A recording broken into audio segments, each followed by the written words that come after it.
வணக்கம் நண்பர்களே. இன்றைக்கி கோழி கறி குழம்பு எப்படி செய்கிறதுன்னு தாங்க பார்க்க போகிறோம். வாங்க வீடியோக்குள்ளே போகலாம். 1/2 கிலோ கறி எடுத்து க்ளீன் பண்ணி எடுத்து வச்சுருக்கேங்க. இது கூட நான் 2 டேபிள் ஸ்பூன் உப்பு,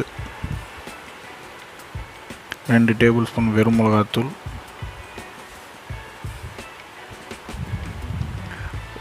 1 டேபிள் ஸ்பூன் இஞ்சி பூண்டு பேஸ்ட், கொஞ்சமாக கொத்தமல்லி போட்டு நல்லா மிக்ஸ் பண்ணி எடுத்து ஓரமாக வச்சுருங்க.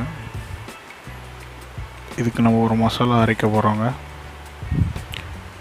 அதுக்கு ரெடி பண்ணிவிடுவோம். வாங்க, மிக்ஸி ஜார் எடுத்துக்கோங்க. கூடவே ஒரு சின்ன 2 பத்தை தேங்காய் போட்டுக்கோங்க. அது கூடவே 2 பல் பூண்டு, 2 தக்காளி, இது கூட கொத்தமல்லி கொஞ்சம், இஞ்சி ஒரு துண்டு, இது கூட ஒரு பச்சை மிளகாய் சேர்த்து நல்லா ஃபைன் பேஸ்ட்டாக அரைச்சி எடுத்துக்கோங்க. தண்ணி சேர்க்காமல். பாருங்கள், நல்லா ஃபைன் பேஸ்ட்டாக அரைச்சி எடுத்துட்டேன். வாங்க எப்படி செய்யுதுன்னு பார்ப்போம். நல்லா சட்டியை வச்சுட்டு அதில் ஒரு 4 கரண்டி எண்ணெயை ஊற்றி பட்டை, லவங்கம், ஏலக்காய், சோம்பு, கல்பாசி, இது கூடவே பிரிஞ்சி இலை கொஞ்சம் ஆட் பண்ணி நல்லா வறுத்து விட்டுக்கோங்க.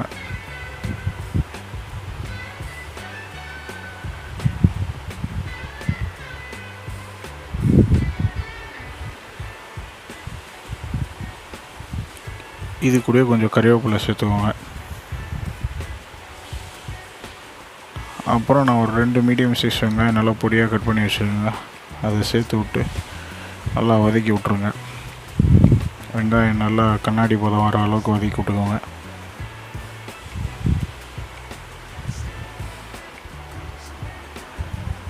இது கூடவே பார்த்திங்கன்னா நான் வெங்காயம் லைட்டாக வதங்கிறதுக்கு கொஞ்சமாக உப்பு சேர்த்துருக்கேங்க.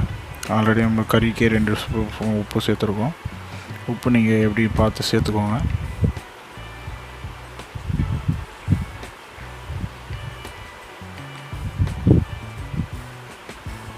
பாருங்கள், வெங்காயம் நல்லா வதங்கி வந்துருச்சு பாருங்கள். இது கூடவே நம்ம ஊற வச்சுருக்க கறியை எடுத்து ஆட் பண்ணிக்கோங்க.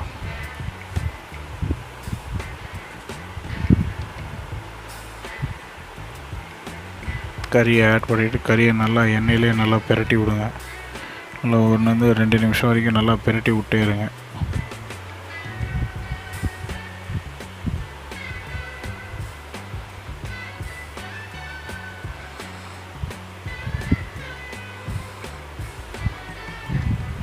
பாருங்கள், கறியை நல்லா பிரட்டி விட்டு எண்ணெய்லாம் தனியாக பிரிஞ்சு வந்துருக்கு பாருங்கள். இந்த டைமில் நம்ம அந்த அரைச்சி வச்ச மசாலாவை எடுத்து ஆட் பண்ணிவிட்டு நல்லா தண்ணி ஊற்றி அலசி ஊற்றி நல்லா ஒரு வதக்கி விட்ருங்க. பச்சை வாசனை போகிற அளவுக்கு, மசாலாவோட பச்சை வாசனை போகிற அளவுக்கு.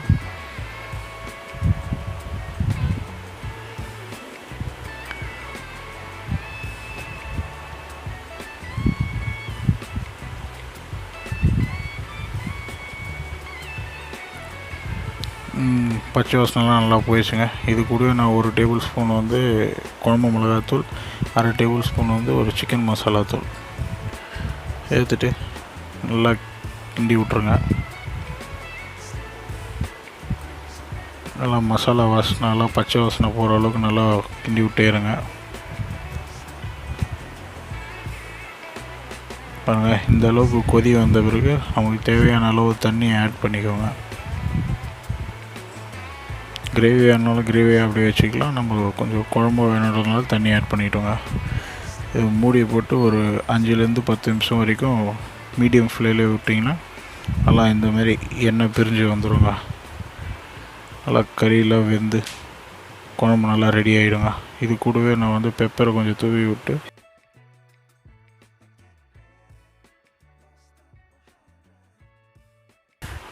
கொத்தமல்லி இலையை கொஞ்சம் தூவி விட்ருக்கோங்க. அவ்வளோதாங்க.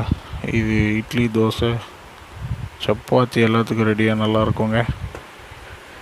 பாருங்கள், நான் கேரட் இட்லியும் தோசைக்கும் சேர்த்து சாப்பிடுங்க. ட்ரை பண்ணி பாருங்கள்.